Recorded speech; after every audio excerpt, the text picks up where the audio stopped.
ప్రతి ఏటా పుష్యమాస ఆఖరి రోజున వచ్చే అమావాస్యను చొల్లంగి అమావాస్య, మౌని అమావాస్య అని పిలుస్తారు. ఈ చొల్లంగి అమావాస్య రోజు మనం ఏ ఏ నియమాలను పాటించాలి, శ్రీ మహావిష్ణువును ఏ స్వరూపంలో పూజించాలి అనే విశేషాలను ఈ వీడియోలో తెలుసుకుందాం. చొల్లంగి అమావాస్య మహా శక్తివంతమైనటువంటి రోజు. సాక్షాత్తు వైకుంఠ వాసుడైనటువంటి శ్రీమన్నారాయణుడు భూలోకంలో మానవులు అనారోగ్య సమస్యలతో ఇబ్బంది పడుతున్నటువంటి వాళ్ళని, ఆర్థిక సమస్యలతో బాధపడుతున్నటువంటి వాళ్ళని రక్షించడం కోసము స్వామివారు శ్రీ వీరరాఘవ స్వామిగా అవతరించినటువంటి రోజే ఈ చొల్లంగి అమావాస్య. శ్రీ మహావిష్ణువు వీరరాఘవ స్వామిగా, లక్ష్మీదేవి కనకవల్లిగా భూమి మీద అవతరించిన పర్వదినం. కృతయుగంలో బద్రికాశ్రమంలో పురుపుణ్యార్ అనే మహర్షి నివసిస్తుండేవాడు. ఆయన భార్య సత్యవతి. శ్రీ మహావిష్ణువు భక్తులైన ఈ దంపతులకు చాలా కాలం సంతానం కలగలేదు. దీనితో వారు పుత్ర సంతానం కోరుతూ 1 సంవత్సర కాలం పుత్రకామేష్టి యాగం చేశారు.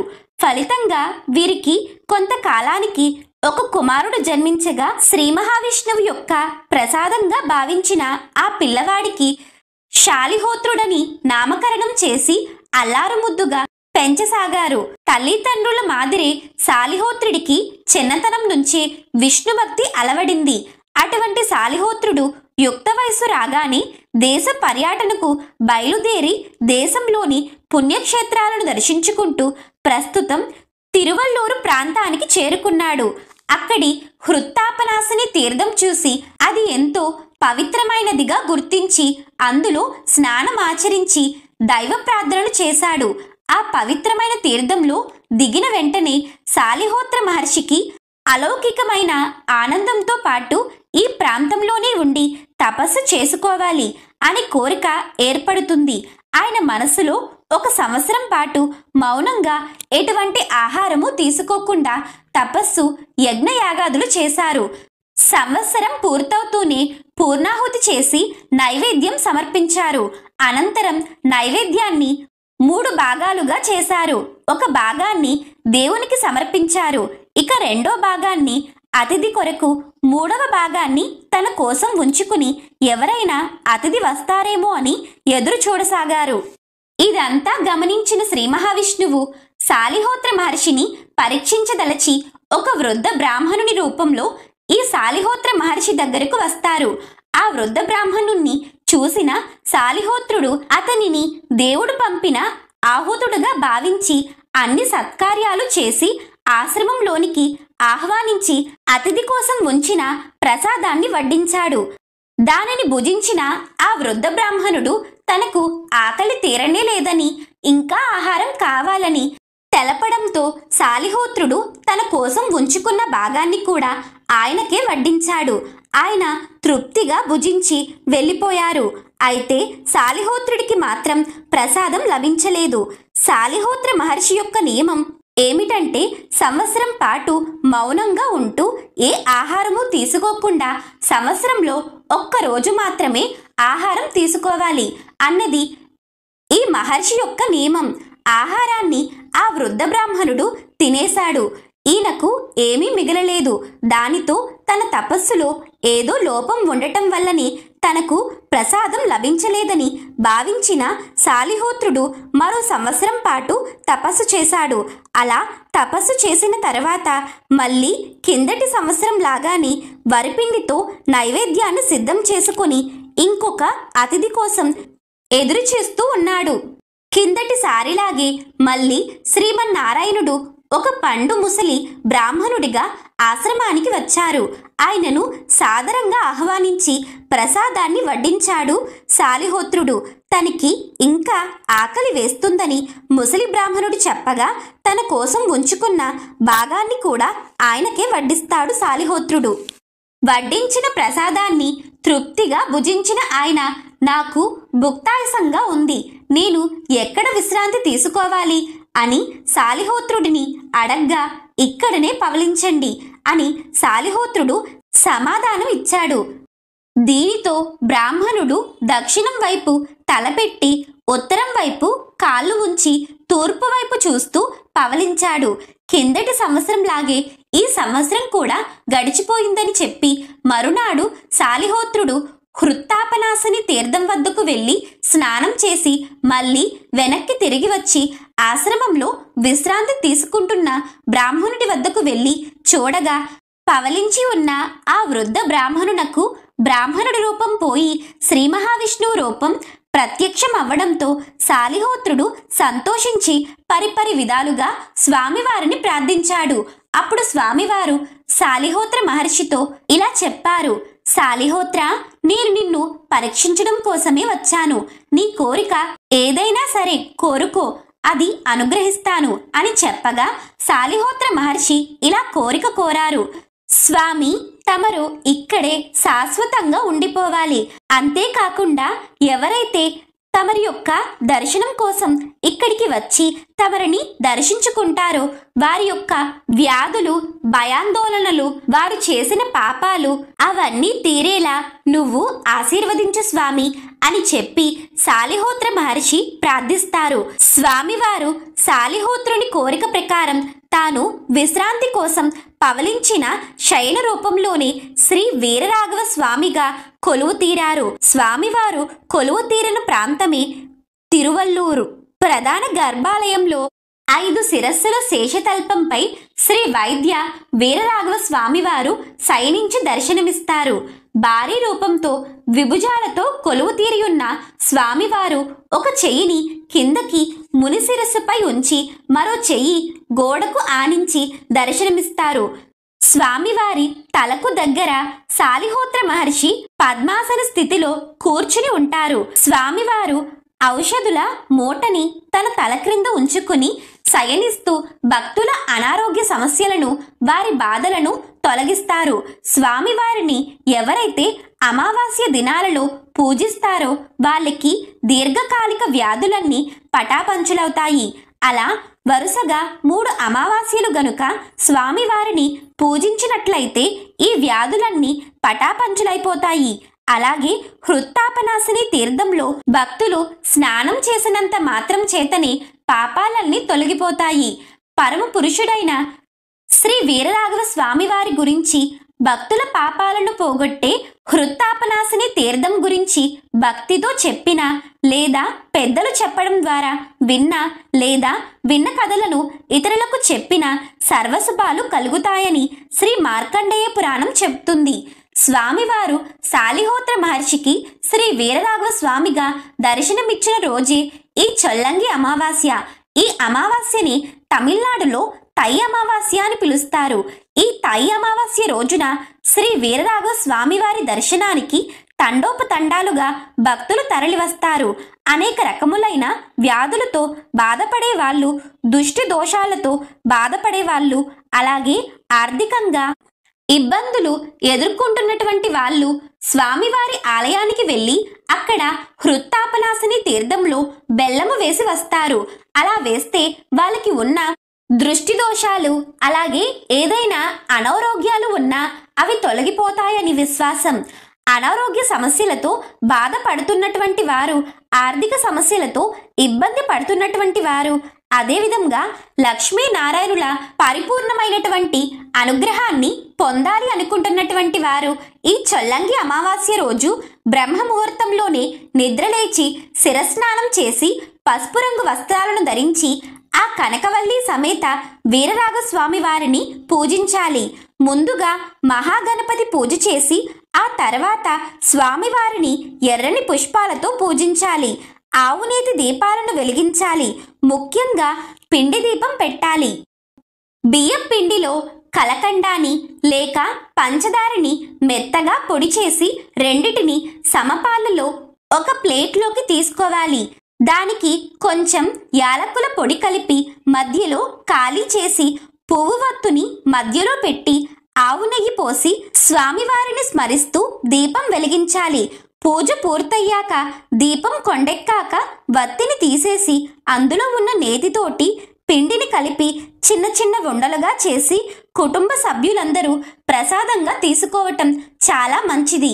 స్వామివారికి సమర్పించే ఈ పిండి దీపారాధన అత్యంత ముఖ్యమైనది. దీపారాధన చేసిన అనంతరం శ్రీ వీరరాఘవ స్వామివారి అష్టోత్తర శతనామవళి స్తోత్రాన్ని పఠించాలి. అనారోగ్య సమస్యలతో బాధపడుతున్నటువంటి వారు, దీర్ఘకాలిక వ్యాధులతో బాధపడుతున్నటువంటి వారు స్వామివారి పాదాల చెంత వెండి లేదా రాగి కడియం ఉంచి పూజించి పూజ పూర్తి అయ్యాక ఆ కడియాన్ని 3 రోజుల పాటు ధరించాలి. ఆరోగ్యం చక్కబడ్డాక తిరువల్లూరు క్షేత్రానికి వెళ్లి కృతజ్ఞతతో స్వామివారి హుండీలో ఆ కడియాన్ని వేసేయాలి. పూజ పూర్తి అయ్యాక ఒక రాగి గిన్నె తీసుకుని అందులో పవిత్ర జలాన్ని పోసి ఒక తులసి దళాన్ని వేసి ఆ గిన్నెకు గంధము కుంకుమ బొట్టు పెట్టి నమస్కారం చేస్తూ ఆ పాత్రని తిరువల్లూరులో ఉన్న పుష్కరిణిగా భావిస్తూ కుటుంబ సభ్యులందరూ కనకవల్లి సమేత శ్రీ వైద్య వీరరాఘవ స్వామినే నమః అంటూ ప్రదక్షిణ చేస్తూ 3 ప్రదక్షిణలు పూర్తి అయ్యాక స్వామిని తలుచుకుంటూ బెల్లం ముక్కని ఆ పాత్రలో వేయాలి. బెల్లం అంతా కరిగిపోయాక ఆ నీళ్లను తీర్థంగా స్వీకరించాలి. చొల్లంగి అమావాస్య రోజు చేయవలసిన పనులు మరియు చేయకూడని పనుల గురించి ఇప్పుడు తెలుసుకుందాం. ఈ రోజు గంగా నదిలో ఉన్న నీరు అమృతంలా మారుతుందని పురాణాలు చెబుతున్నాయి. అందుకని ఈ రోజు చాలా మంది గంగా నదిలో స్నానం చేస్తారు. చాలా మంది కాశీ, ప్రయాగ ఇలాంటి పుణ్యక్షేత్రాలకు వెళ్ళి ప్రత్యేకంగా స్నానాలను నిర్వహిస్తారు. కాబట్టి ఈ రోజు వీలు ఉన్నవారు తప్పనిసరిగా గంగా స్నానం ఆచరించాలి. వీలు లేని వారు సమీపంలో ఉన్న నదికి గాని, చెరువుకు గాని, బావి దగ్గర గాని ఈ స్నానాన్ని చేయవచ్చు.